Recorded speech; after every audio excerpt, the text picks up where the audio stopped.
조합제 TV 시청자 여러분 안녕하십니까? 2018년 10월 26일 박정희 대통령이 시해당한 지 39년째 되는 날입니다.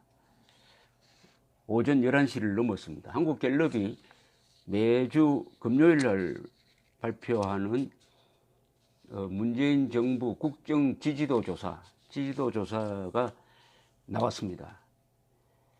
문재인 대통령 직무수행 평가에서 잘하고 있다 58%, 잘 못하고 있다 32%입니다. 지난주에 비해서 잘하고 있다, 그러니까 긍정평가가 62%에서 58%로 4%포인트 떨어졌습니다. 잘 못하고 있다는 5%포인트가 상승해서 32%입니다. 문재인 국정 지지율은 지방선거 전후해가지고 79%까지 올랐다가 계속 떨어지다가 9월 첫 주에는 49%까지 떨어졌습니다. 그러다가 평양 방문을 계기로 해서 다시 65%까지 올랐다가 떨어지는 추세로 다시 복귀한 셈입니다.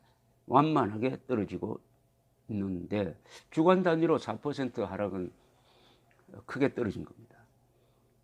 그러면 그 지역별로 보면은 뭐 여러분들 예상하시겠지만은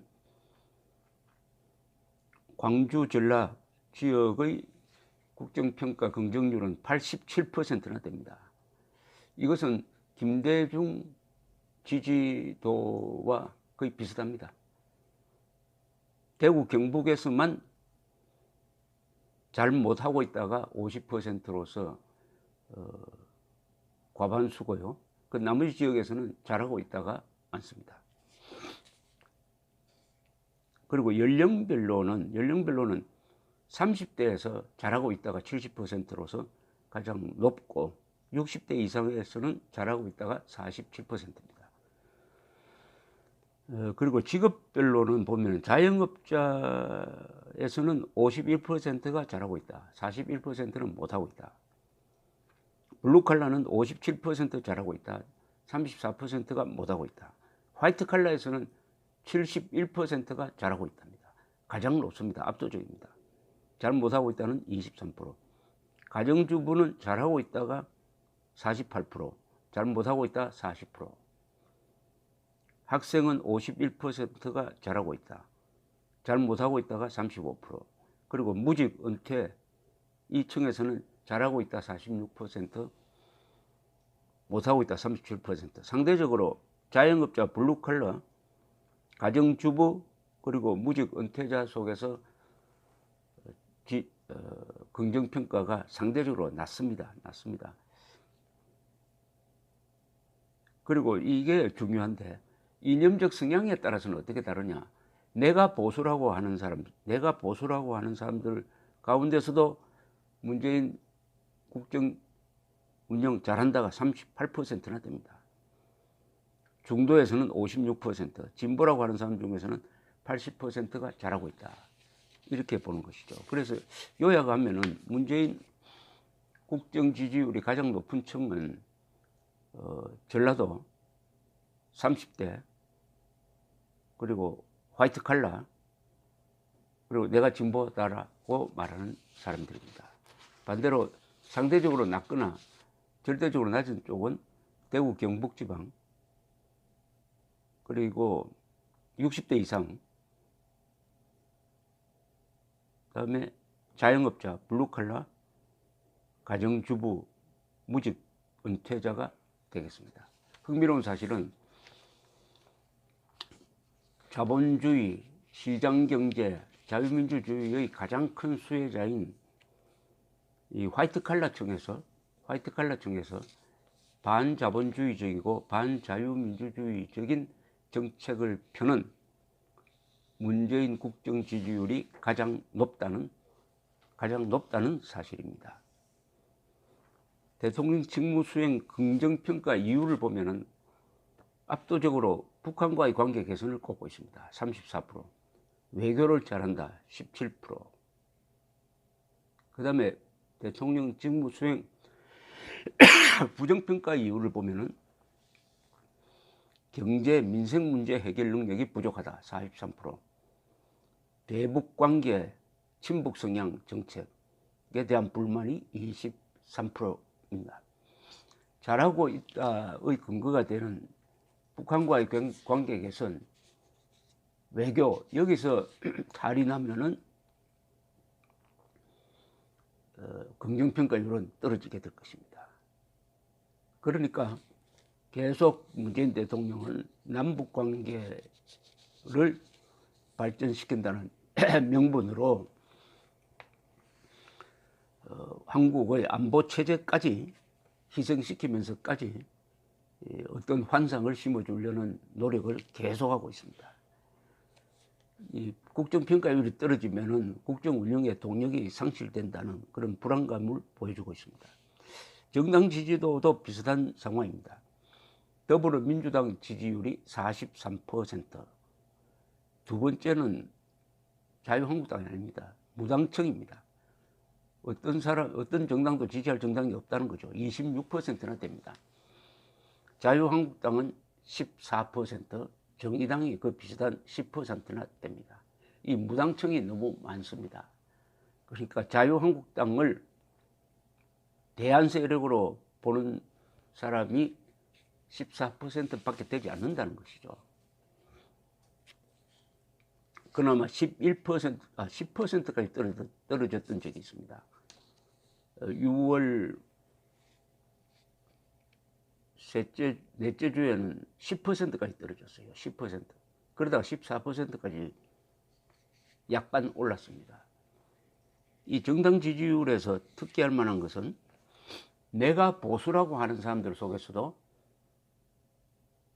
내가 보수라는 사람이 지지하는 정당을 보면 자유한국당이 33%인데 두 번째가 더불어민주당으로서 26%나 됩니다. 그리고 무당청 24%, 바른미래당 13%. 중도라고 하는 사람 중에서는 더불어민주당 지지가 40%나 됩니다. 그리고 진보라고 하는 사람들 중에서는 더불어민주당 지지가 66%나 됩니다. 그러니까 더불어민주당이 골고루 보수, 중도, 진보에서 골고루 지지를 받고 있다 하는 사실입니다. 특히 보수라고 하는 사람들이 더불어민주당 지지가 거의 자유한국당 지지와 비슷하다 하는 사실을 자유한국당 분들이 알고 있는지 모르겠습니다. 이 여론조사를 보면은 자유한국당이 자신들은 우리는 모두 역사의 죄인이다 라고 이야기를 하면서 역사의 죄인이면 역사의 죄인답게 행동해야 되는 거 아니겠습니까? 그럼 뭐가 잘못했다는 것을 국민들한테 고해 바쳐야 됩니다. 보고를 해야 됩니다. 그러지 않고 무슨 감상문 쓰듯이 우리는 모두 역사의 죄인이라고 하면은, 역사의 죄인이라는 것을 자각한다면은 역사의 죄인답게 행동해야 되는데 잘못한 것이 뭐라는 것을 국민들한테 보고를 한다면은 저는 네 가지를 보고를 해야 된다고 생각합니다. 첫째, 박근혜 대통령이 잘못한 걸 보고를 해야 됩니다. 박근혜 대통령과 친박 세력, 즉 집권하고서도 당을 분열시키고 국민과의 의사소통이 되지 않고 좌파에 제대로 맞서지 못해가지고 정권을 놓친 데 대해서 사과해야 됩니다. 친중 반일 정책을 편 데 대해서도 사과해야 됩니다. 두 번째는 탄핵에 앞장섰던 세력이 사과해야 됩니다. 탄핵에 앞장섰던 세력, 좌파와 결탁해가지고 박근혜를 대통령직에서 몰아낸 세력이 사과해야 됩니다. 그 다음에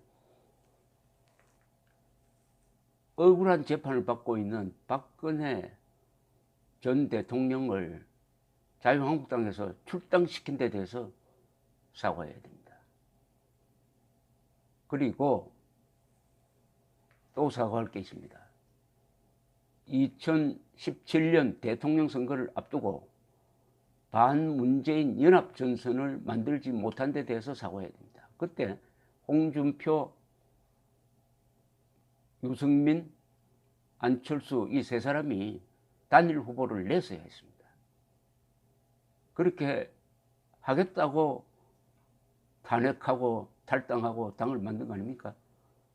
좌파 집권을 막기 위해서 박근혜 대통령을 업참마속의 심정으로 탄핵하겠다고 했던 사람들이 결정적인 순간에서는 분열해가지고 결국 각계 약진하다가 문재인 대통령이 40%, 41% 지지율로 당선되도록 방치한 책임이 있습니다. 이 네 가지를 사과를 해야 됩니다. 그 다음에 두 가지를 다짐해야 됩니다. 반 김정은, 반 문재인 연합전선을 만들겠다. 그리하여 자유통일하겠다. 역사적 과오를 씻기 위해서 더 열심히 싸우겠다. 이렇게 하지 않는 한 자유한국당의 길은 암담하다고 생각합니다. 지지율 14%는 치욕입니다. 감사합니다.